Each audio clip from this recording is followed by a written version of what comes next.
Hi, I am going to be reading some stories from Am I the A-hole today, and I hope you enjoy. Thank you.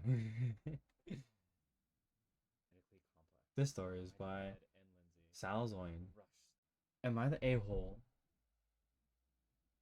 for rejecting my dad's efforts to repair our relationship because he chose his wife over me? I, 21 male, lost my mom when I was still a baby, and my dad didn't date anyone until I was around 9. Then he met his wife, Lindsay. She was a single mom, two kids. Two kids? She was a single mom, two kids. Both her kids had different fathers and weren't around. Her oldest was 11 and her youngest was 6. Her youngest was special needs and medically complex. My dad and Lindsay rushed their relationship because she didn't have much free time and she wanted to help, and dad was willing. A really brief TLDR. My dad kept me in a bad situation. His wife's youngest took up a lot of money and space, and with all the extra needs, and her oldest was angry and violent and lashed out and drank and did drugs. I had a cert I had a curtained I had a curtain off space, not a bedroom, with a door and not a real bed. Went 6 weeks without seeing my dad while I lived there once. He told me she came first when I asked him to leave, and his marriage was happiness would always be first. I left at 17 and didn't look back, and now he wants to reconcile, but I said no because I deserve to be happy too. I know I wasn't her son's. It wasn't her. I know it wasn't her son's fault. Her son was the 6-year old, but he was a lot of work, and I resented him from the start. Dad told me good. Pe- Dad told me good people help family. They don't pass up love and family just because it'll be more difficult or more work. And he told me that he deserved to be happy, and Lindsay made him happy, and that my mom was his first chance and he lost her, so Lindsay was his second chance.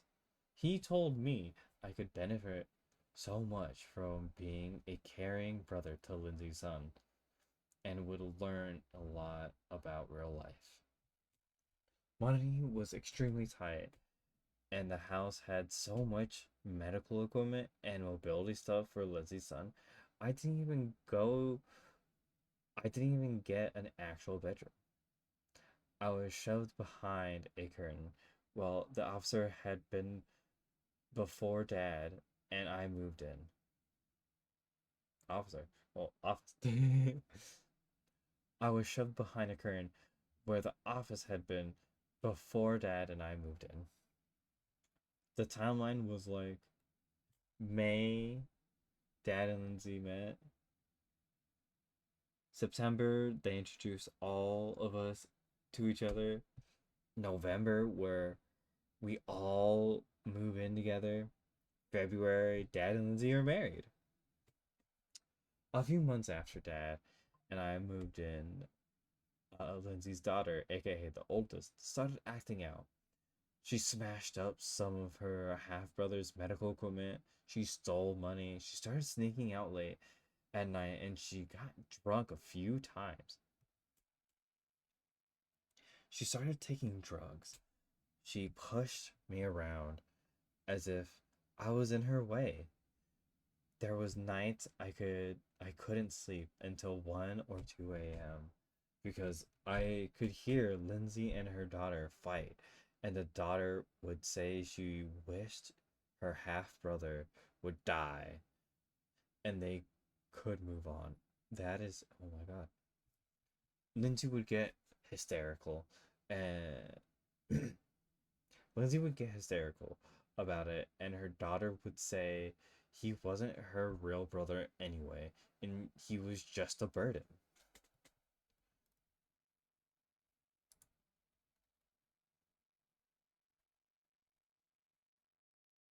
I begged my dad to leave and let it be the two of us again, and he said we couldn't walk out. We commit, we committed. But didn't wasn't he the only one that committed to this? Like, what, like, he disagreed to this in the very beginning.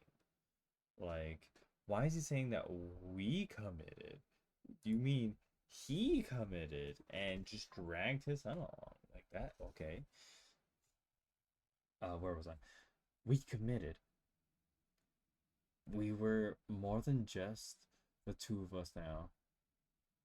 I told him I didn't want any of them and I hated how much life had changed. He told me life always changed and I needed to get on top of my feelings and accept that he needed to be happy and deserved to save his marriage. What? Okay. He told me his marriage was the most important thing and that it had to be to provide me with stability, but like, guy. Okay. What comes first is your son before a new marriage. That is okay. Even with Lindsay's daughter kicked, even when Lindsay's daughter kicked me out of my room and bed, oh my god, and would literally drag me by the hair or legs to get me out, Dad stayed. Oh my god. When I was 13, I went 6 weeks without seeing my dad because Lindsay's son was in the hospital and she stayed the whole time, which meant if dad wasn't at work, he was with her. And all I got was a note telling me to go to friends' houses if there was no food. Those 6 weeks were hell because every single time I saw Lindsay's daughter, she would curse at me and shoved me around and made it so I really didn't feel okay outside of my curtain.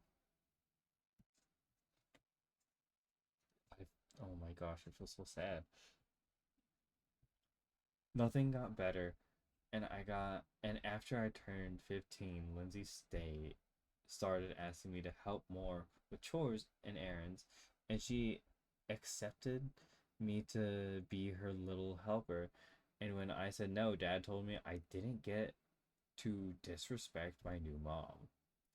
That led to a fight, and I exploded and told him to fluff off because she would never be my mom, and nothing good came from them being married, and he needed to leave me alone.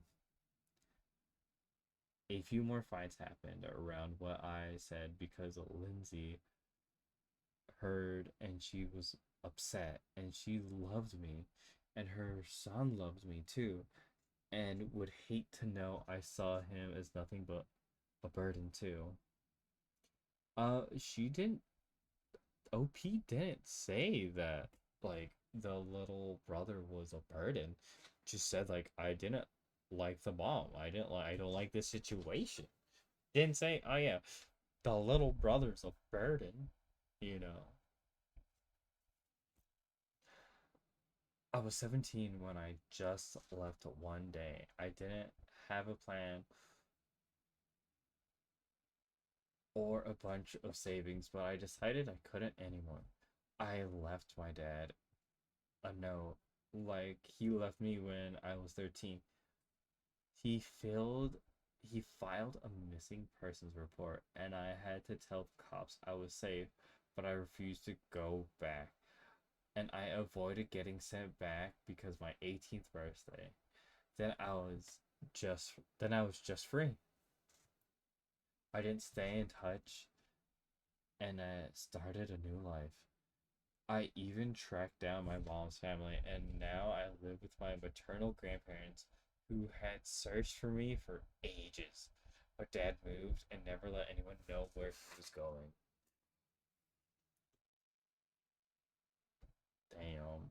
Like, how do you not let the maternal, like, those are your in-laws. How do you, like, unless like you hated your in-laws, then understandable, but like how? You know? But like, oh, okay. Okay. He got in touch a couple of months ago and I ignored him. And I kept ignoring him and his request to reconcile. Then I replied a week ago to him saying how much he hated that we ended up here, and he wasn't even sure if I blocked him. I actually had planned to, but never expected him to reach out. But he loved me and missed me, and more than anything, he wanted us to work on things.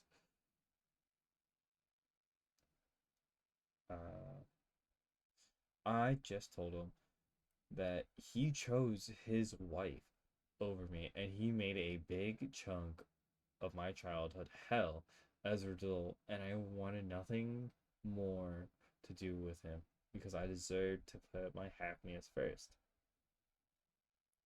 He replied a bunch since saying I should never have expected him to give up his wife for me and we could work on this.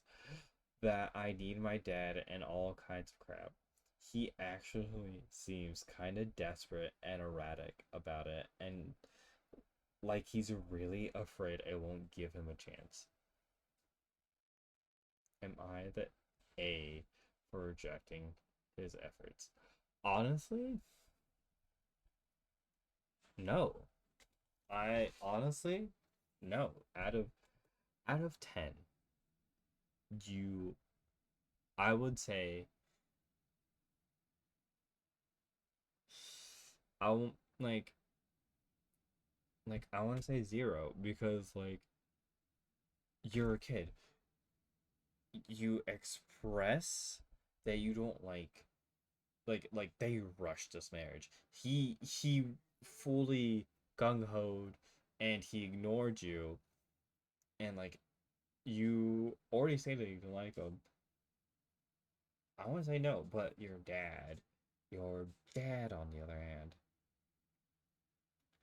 I will say deserves maybe like a 6 or 7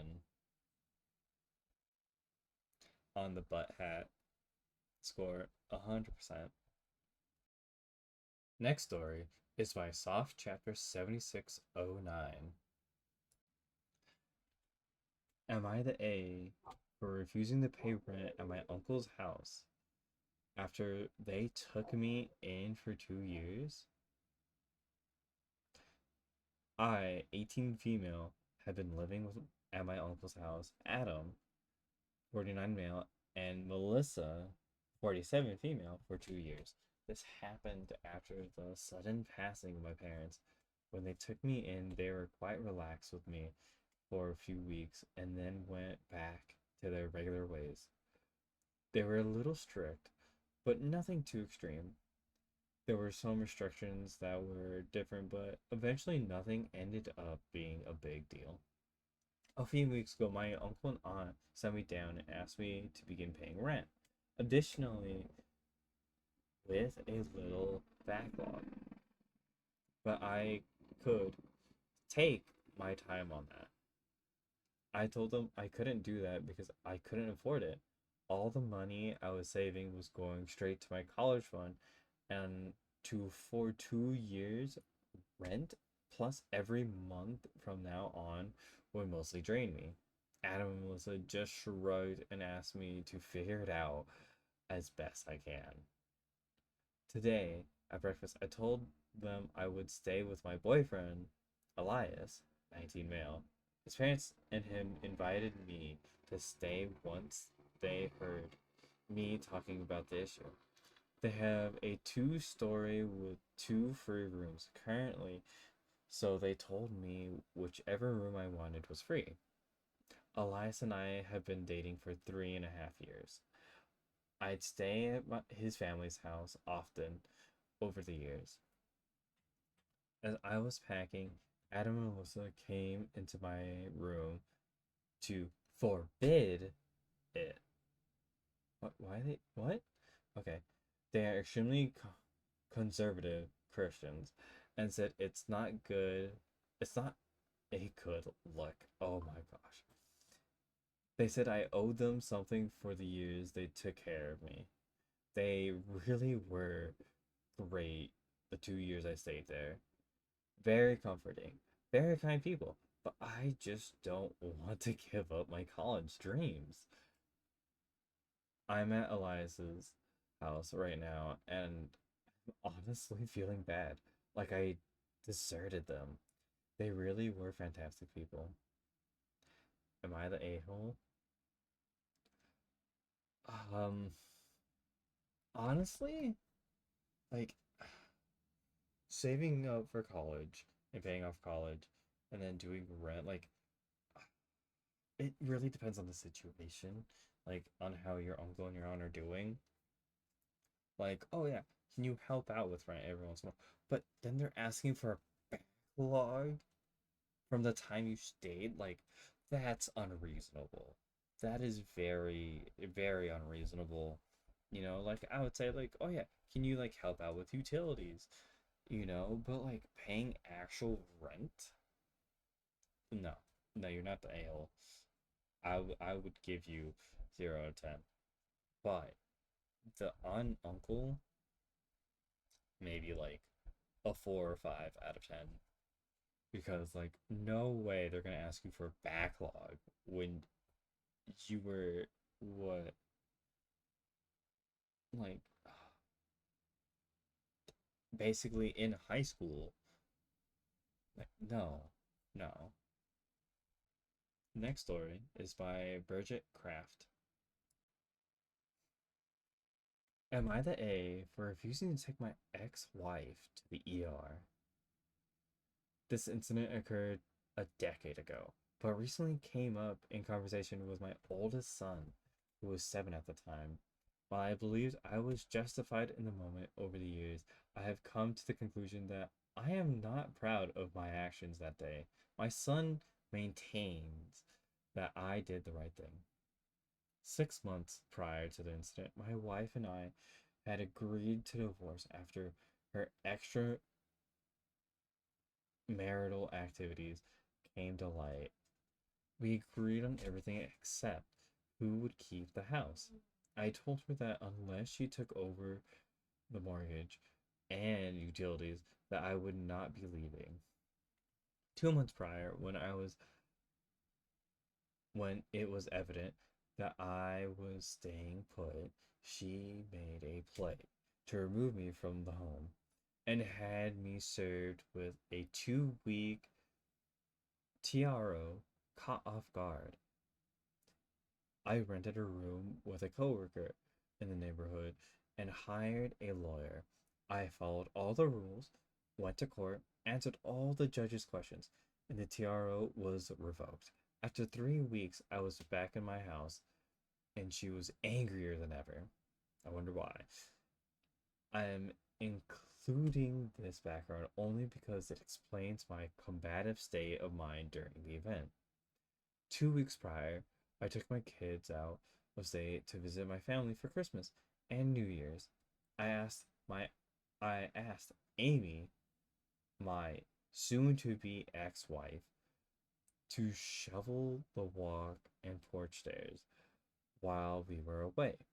She didn't, and upon our return, there was 2 inches of ice on the stairs and the sidewalk. The day after we returned, Amy had arranged to meet up with a Craigslist to buy a piece of furniture for the house she has rented. She was going with her friend Lisa, who had also set up a CL purchase of her own. While Lisa pulled into the driveway, Amy hurriedly ran out of the door, slipped on the icy porch steps, and landed on the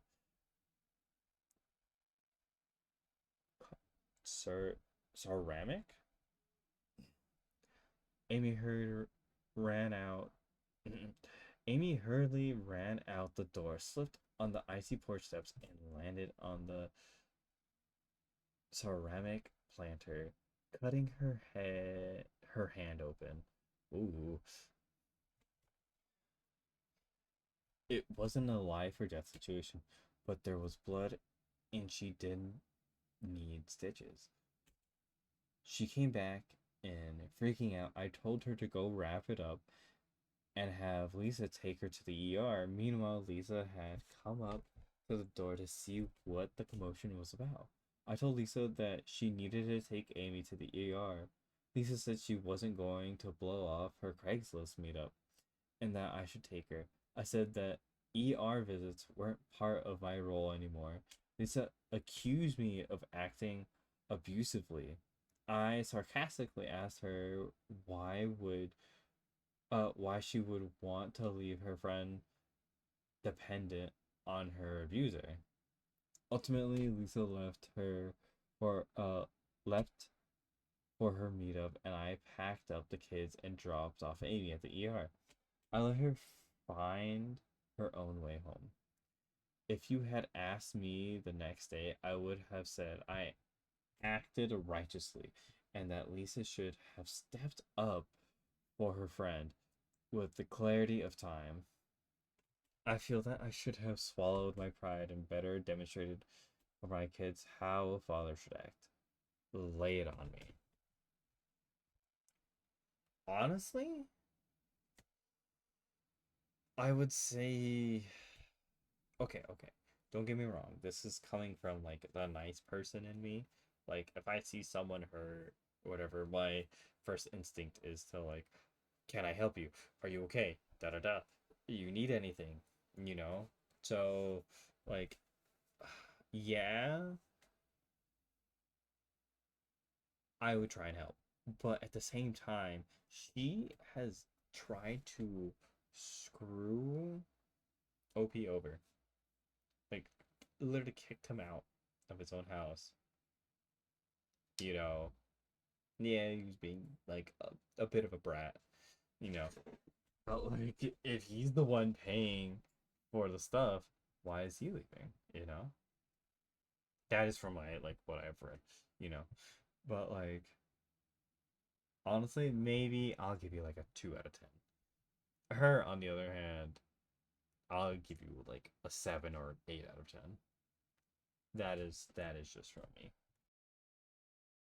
Thank you for watching. I do appreciate you guys coming and listening. I hope everyone enjoys, and I will try and do this every once in a while. Thank you all. I hope everyone has a wonderful day. You guys are amazing. See you guys next time. Bye bye.